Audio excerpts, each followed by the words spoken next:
Hello students, welcome back to my channel. Last time we discussed about variety in living organisms, or we can say biodiversity, and an introduction of systematics was also given. Now we will discuss systematics in detail. Last time I told you about the definition of systematics. Systematics के बारे की definition मैंने आपको दी थी, जिसमें मैंने क्या कहा था, सिस्टमैटिक्स बायो की वो ब्रांच है जिसमें हम लिविंग ऑर्गेनिजम्स को क्लासिफाई, नेम, आइडेंटिफाई करते हैं. ठीक है. तो लेकिन सिस्टमैटिक्स, हमने एक बात और बोली थी कि सिस्टमैटिक्स ओल्डेस्ट साइंस है. ठीक है. तो सिस्टमैटिक्स के बारे में भी मैंने वही बोला था, बायोसिस्टमैटिक्स के बारे में भी वही बोला था, लेकिन थोड़ा बहुत तो इन दोनों में फर्क होगा. तभी तो हमने डिफरेंट टर्म्स इनके लिए यूज की. तो देखिए बच्चे, सिस्टमैटिक्स जैसे मैंने कहा कि ओल्डेस्ट साइंस है. जैसे जब से ह्यूमन बीइंग इवॉल्व हुआ है, जब से ह्यूमन बीइंग बना है, तब से ही उसने अपने फायदे की चीजों को आइडेंटिफाई करना शुरू कर दिया, उनको ग्रुपिंग उनकी करना शुरू कर दी. लेकिन स्टार्टिंग में क्योंकि इतनी एडवांसमेंट नहीं थी नॉलेज में, तो जिसकी वजह से क्या था कि वो इतना एक्यूरेट नहीं था. उस टाइम एक्यूरेसी नहीं थी. और मोर ओवर सारे के सारे ऑर्गेनिजम्स या सारे के सारे प्लांट्स, एनिमल्स और माइक्रो ऑर्गेनिजम्स को वो क्लासिफाई नहीं करता था. एक और चीज थी, वो क्या था कि पहले जो ह्यूमन बीइंग है वो क्या सोचता था, वो सोचता था कि जो स्पीशीज हैं वो अनचेंजेबल हैं.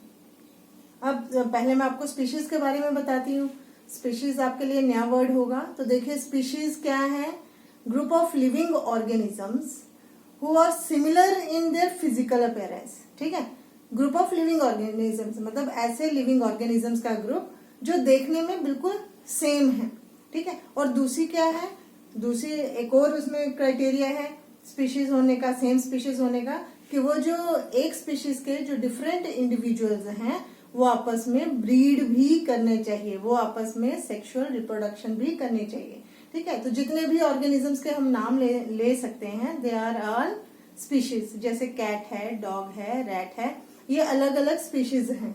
ठीक है. तो हमने क्या कहा कि पहले सिस्टमैटिक्स में क्या कहा जाता था कि जो स्पीशीज हैं वो अनचेंजेबल हैं, कांस्टेंट है. ऐसे ही लिविंग ऑर्गेनिज्म, ऐसे ही स्पीशीज ये बनी थी और ऐसे ही ये लास्ट भी कर जाएंगी, इनका एंड भी ऐसे ही हो जाएगा.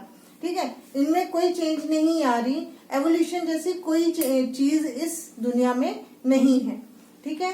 तो वो जो सिस्टमैटिक का पार्ट था, जहां पे हम स्पीशीज को अनचेंजेबल मानते थे, जहां पे एवोल्यूशन के बारे में हम बोलते ही नहीं थे, उस सिस्टमैटिक्स के पार्ट को हम क्या कहते थे?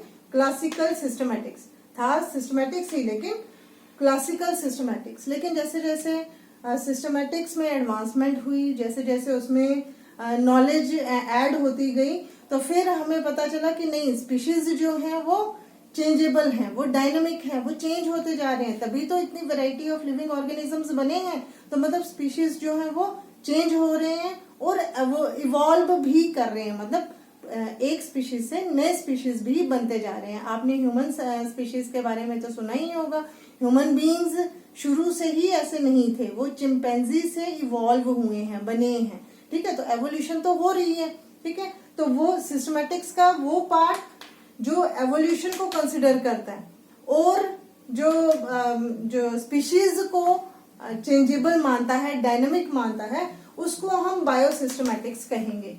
ठीक है. तो अब मुझे लगता है आपको इन दोनों टर्म्स के बारे में, क्लासिकल सिस्टमैटिक्स और बायोसिस्टमैटिक्स के बारे में डिफरेंस पता चल गया होगा. ठीक है. अब चलिए सिस्टमैटिक्स की यूटिलिटी के बारे में करते हैं कि कहाँ हमने आपको ये तो बता दिया कि सिस्टमैटिक्स ये है, इसमें क्लासिफाई करते हैं ऑर्गेनिजम्स को, इसको आइडेंटिफाई करते हैं, उसके जो डिटेल उसका पढ़ते हैं, फीचर्स के बारे में पढ़ते हैं. लेकिन हम पढ़ेंगे तो तब ना, जब हमें इसका पता चले कि क्यों पढ़ना है, क्यों इसकी यूटिलिटी इसकी है क्या. ठीक है. तो कहाँ कहाँ पे ये चाहिए, इसको हम दो हेड्स के अंडर क्लासिफाई करते हैं इसकी यूटिलिटी को, क्योंकि जो सिस्टमैटिक्स है ये कहाँ कहाँ पे यूज हो रहा है. एक आ गया एकेडमिक फैसिलिटी, दूसरा आ गया आइडेंटिफिकेशन सर्विसेज. एकेडमिक फैसिलिटी का मतलब है इसमें सभी वो पॉइंट्स हमने लिखे हैं जहाँ पे ये स्टडीज में हेल्प करता है। ठीक है, अब देखिए जैसे हमने कहा था कि हमने जो बायोलॉजी सब्जेक्ट है उसमें हमें क्या करना है, सभी लिविंग ऑर्गेनिजम्स को स्टडी करना है। और मैंने ये भी कहा था कि बहुत सारे ऑर्गेनिजम्स हैं, डिफरेंट टाइप्स ऑफ ऑर्गेनिजम्स हैं, और हम इतने सारे लिविंग ऑर्गेनिजम्स की स्टडी नहीं कर सकते एक एक करके। अगर हमें करना है तो हमें क्या क्या मतलब एक क्योस सा है, एक बिल्कुल जैसे मेस सा क्रिएटेड है अगर हम इसको क्लासिफाई करके ना स्टडी करें तो। ठीक है, तो जो सिस्टमैटिक्स की स्टडी है उसने it has created order out of chaos and it has made possible the study of the living organisms. Otherwise living organisms की स्टडी को स्टडी कर पाना पॉसिबल ही नहीं था।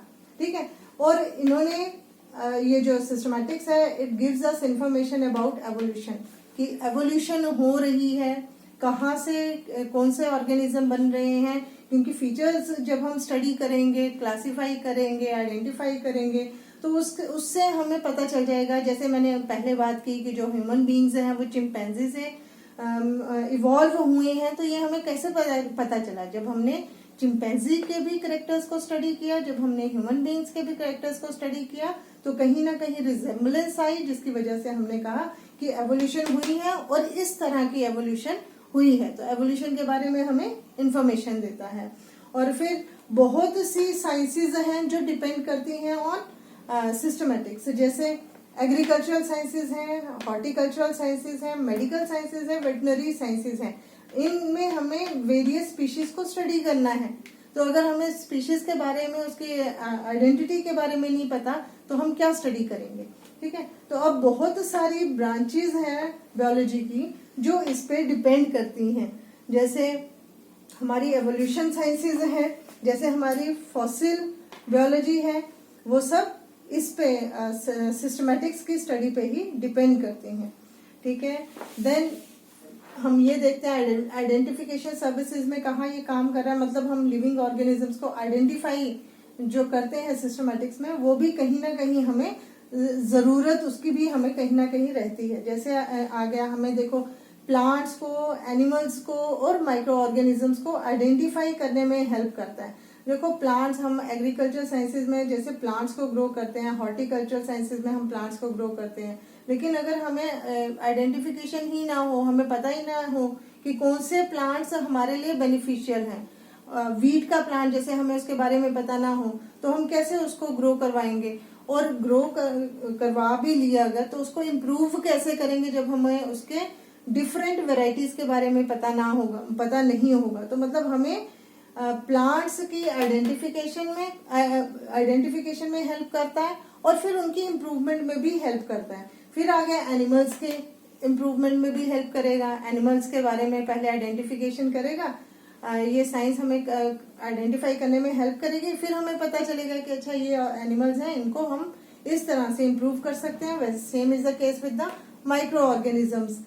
अब यही जो सिस्टमैटिक्स है ये पेस्ट को भी आइडेंटिफाई करने में हेल्प करती है। पेस्ट वो सभी ऑर्गेनिजम्स, चाहे प्लांट है या एनिमल है, जो हमें इकोनॉमिक लॉस पहुंचाते हैं। या मैं आपको अभी सिंपली ये बता दूं कि जैसे प्लांट्स में बहुत सारे कीड़े मकोड़े लगते हैं, है ना, तो अगर हमें पता ही नहीं है कि ये पेस्ट हैं तो हम उनसे अपने क्रॉप्स को कैसे प्रोटेक्ट करवाएंगे। ठीक है, तो पेस्ट की आइडेंटिफिकेशन होगी तभी तो हम अपने प्लांट्स को, एनिमल्स को प्रोटेक्ट कर सकते हैं। दूसरा, बहुत सारे डिजीज काजिंग ऑर्गेनिजम्स होते हैं जिनको हम पैथोजेंस कहते हैं। अगर हम उन पैथोजेंस को पहचान नहीं पा रहे हैं तो क्या हम डिजीज को कंट्रोल कर पाएंगे, डिजीज को क्योर कर पाएंगे? बिल्कुल नहीं। तो पैथोजेंस की आइडेंटिफिकेशन में ये हेल्प करता है। फिर हमारे थ्रेटन्ड स्पीशीज के बारे में हमें बताता है, उनको आइडेंटिफाई करने में हेल्प करता है। थ्रेटन्ड स्पीशीज आ गई ऐसी स्पीशीज जो एक्सटिंक्ट हो सकती हैं, जो खत्म हो सकती हैं, तो हमें क्या करना पड़ेगा, फिर उन स्पीशीज को अगर हम आइडेंटिफाई कर लेते हैं तो फिर हम उनको कंजर्व करने की कोशिश करेंगे। तो अगर हमें थ्रेटन्ड स्पीशीज के बारे में पता ही नहीं होगा, उसके आइडेंटिफिकेशन ही नहीं होगी, हम उसको रिकॉग्नाइज ही नहीं कर पाएंगे, तो हम उसको कंजर्व करने की भी कोशिश नहीं करेंगे। तो बहुत से ये जो सिस्टमैटिक्स है ये हमें फॉसिल फ्यूल्स के बारे में भी बताती है, क्योंकि फॉसिल्स आप जानते ही होंगे लिविंग ऑर्गेनिजम्स ही हैं जो बिल्कुल पास्ट में लिविंग थे, लेकिन अब वो हमारे सेडिमेंट्री रॉक्स के अंदर दब के उनके सिर्फ ये रेमिनेंट्स रह गए हैं, तो वो फॉसिल्स हैं। तो फॉसिल्स का आइडेंटिफिकेशन अगर हमें नहीं होगी तो हम फॉसिल फ्यूल्स के बारे में भी नहीं जान पाएंगे कि कहाँ से हमें फॉसिल फ्यूल मिल सकता है। बहुत सारे ऑर्गेनिजम्स जो अभी डिस्कवर नहीं हुए हैं, जिनको हमने स्टडी नहीं किया है, जो अभी क्लासिफाई नहीं हुए हैं, उनको भी अगर हमने आइडेंटिफाई करना है, उनको नेमिंग करनी है, क्लासिफिकेशन करनी है, ग्रुपिंग करनी है, उसके लिए भी ये सिस्टमैटिक्स हमारी हेल्प करती है। किस तरह से ये हेल्प करती है, अभी जैसे हम कमिंग लेक्चर्स में उसमें धीरे धीरे आपको हेल्प मिलती जाएगी।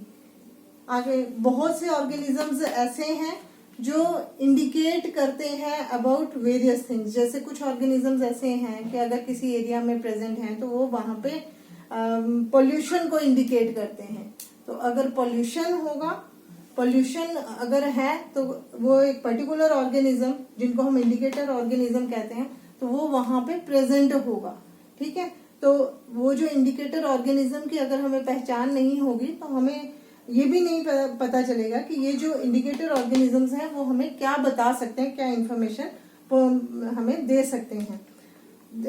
नेक्स्ट क्या है कि ये हमें अगर क्वारंटाइन कंट्रोल करना है, क्वारंटाइन कंट्रोल क्या होता है, चेक होता है। चेक है कि जैसे बाहर से दूसरी कंट्रीज से या दूसरी स्टेट्स से अगर कोई प्लांट मटेरियल आ रहा है, एनिमल मटेरियल आ रहा है, तो उसके साथ कुछ भी हमारे पेस्ट भी आ सकते हैं। तो अगर हमें पेस्ट का और अपने प्लांट्स का पता ही नहीं होगा, डिफरेंस पता नहीं होगा, तो वो जो ऑर्गेनिजम्स हैं, जो पेस्ट हैं, वो भी हमारे क्रॉप प्लांट्स के साथ या हमारे एनिमल्स के साथ हमारी स्टेट में या फिर हमारे जो कंट्री में एंटर कर जाएंगे। तो उसके लिए क्या होता है कि हर कंट्री के एंट्रेंस पे एक चेक पोस्ट होता है, जहां पे हम चेक करते हैं कि कोई ऐसा पेस्ट वगैरह हमारे कंट्री में या हमारी स्टेट में एंटर तो नहीं कर रहा।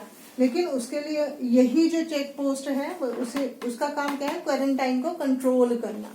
ठीक है, मतलब किसी पेस्ट वगैरह को अंदर नहीं आने देना, किसी डिजीज काजिंग ऑर्गेनिज्म को अंदर नहीं आने देना। ये वर्ड तो आजकल आप काफी सुन रहे होंगे, क्वारंटाइन, ये आपके लिए अब नया नहीं होगा। तो देखिए, ये इस तरह से अगर हम क्वारंटाइन कंट्रोल भी करना चाहते हैं तो उसमें भी सिस्टमैटिक्स हमें हेल्प करती है। तो this was all about systematics. If you have any doubt, please message me